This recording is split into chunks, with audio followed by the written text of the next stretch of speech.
Hey, this is Geoffrey Day from the Noise Department, and in this video, I'm going to walk you through Oblivion Engine, our dark cinematic preset bank for Phase Plant. This bank was made by myself and another synth wrangler, Dan Allen, who made most of the evolving drones and stingers, as well as some of the sequence patches and the basses. Tackling this as a team allowed us to squeeze so much extra power out of Phase Plant, in a respectable amount of time, I might even add. The best part is that you can drop these sounds directly into your project, just like you would with any sampler library. So, with that out of the way, and without further ado, let's turn the camera and crack this thing open. Starting from the very top of the library, you'll find a bunch of bass-heavy patches which we group together into a single category. Most of the time you'll be using them in place of that classic braams sound, or you might use them for transition parts that blow the eyebrows off your face.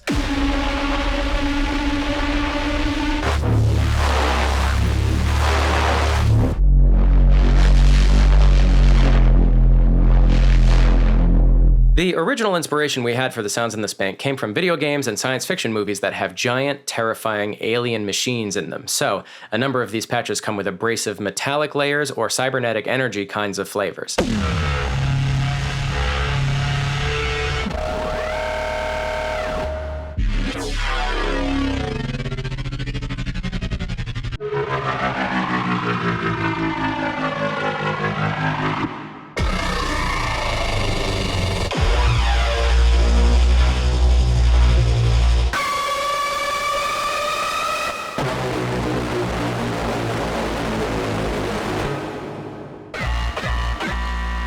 And keep an eye out for macros that change the effects or add entirely new layers. This tip actually applies to the entire bank.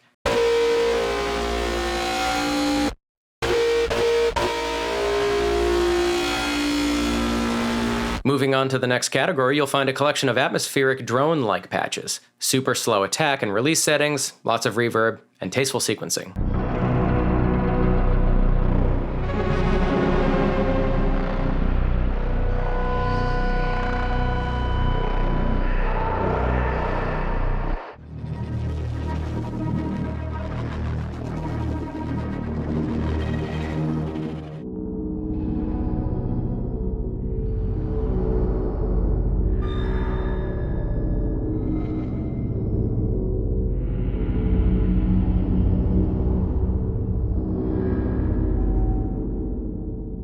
Because many of these patches take advantage of Phase Plant's granular sampler, playing notes at different octaves on the keyboard can create pretty wildly different results.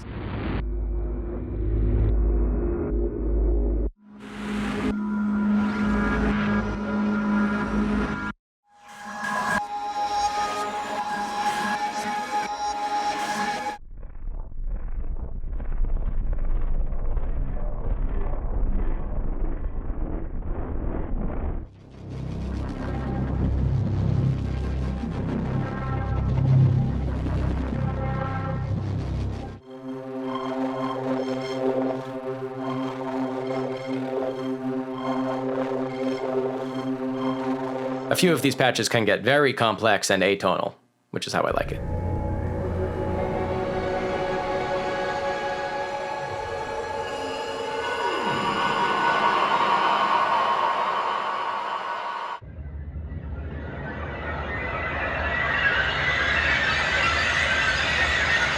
In the next batch of sounds, you'll find a small number of playables, stuff that would mostly be used for melodic leads or memorable riffs.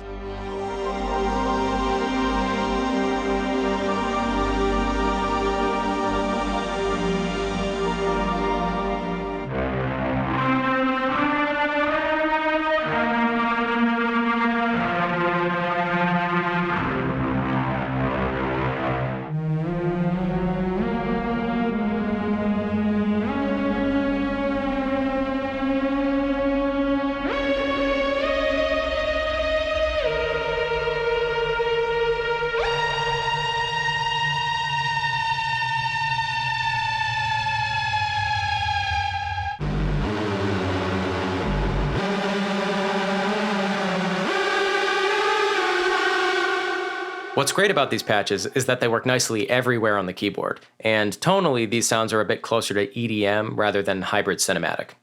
For example,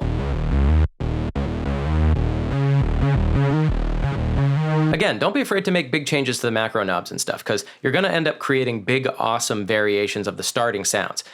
And you know, playing around with stuff, they even still manage to surprise me from time to time, even though I made them all.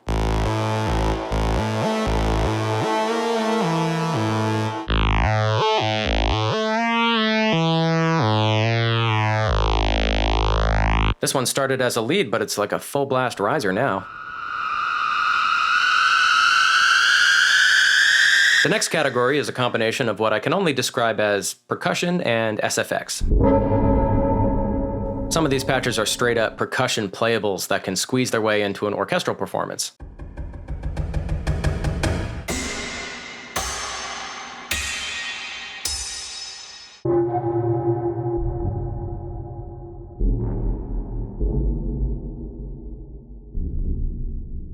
Some of these are flavor adders that inject a little more depth into a track.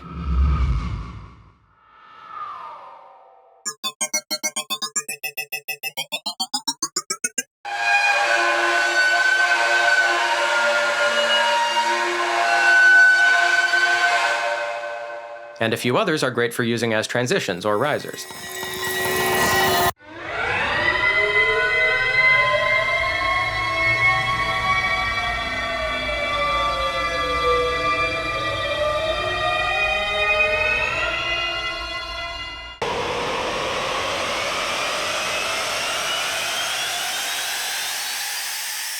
Personally, that last riser patch has been so useful since I made it that I started feeling bad about using it in like everything. I'm not gonna stop though. That patch fucking rules. All right, on to the second to last category now. All of these patches are BPM synced sequences, which, with the exception of a few, play just one note in a rhythmic way. In other words, action sequence type stuff.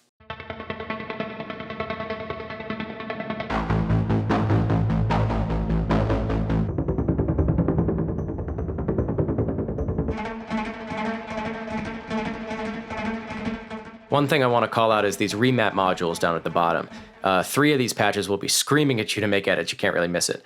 By changing the remap graph using that little button next to the name, you can control the time synced feature of the sequence. So if the default sequence starts like this,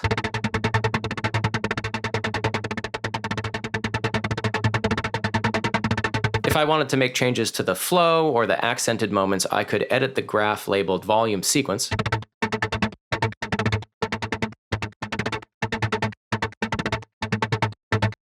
And if I wanted to do complex rhythmic patterns, I could edit the sync speed graph.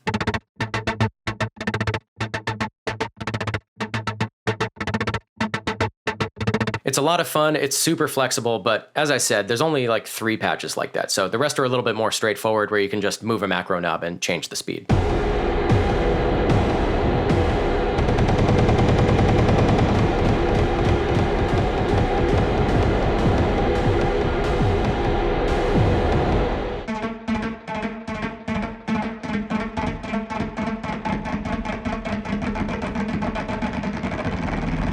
Okay, time for the last category. The final batch of presets are straight up cinematic perfection.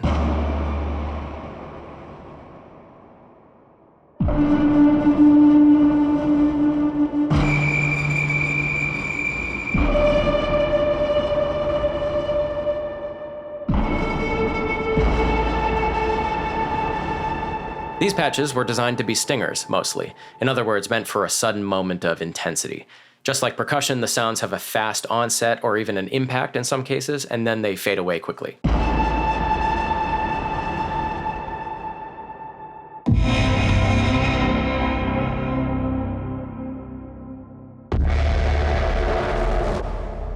Of course, if you want to pull back the intensity, or perhaps just like turn it into something more melodic, mess around with the macro knobs and the mod wheel, especially things with labels that include words like attack or speed.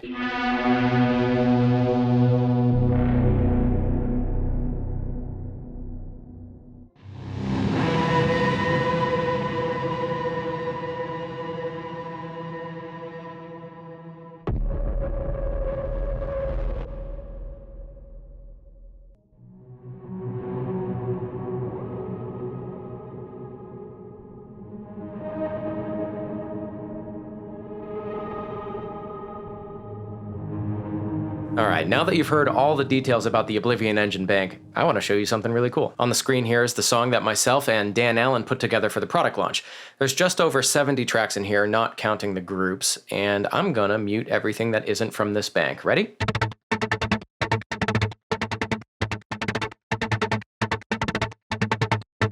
Okay, done. I only found 10 tracks that weren't from this bank, so let's play it back and see what we have left. Remember, every sound started as a preset in the bank.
Thank you so much for checking out the Oblivion Engine faceplant bank created by myself and the team at Noise Department. I hope you pick it up if you haven't already, but if you already did, have fun, be safe, and if you make anything with it, post it online and tag Noise Department so I can check it out. All right, take care.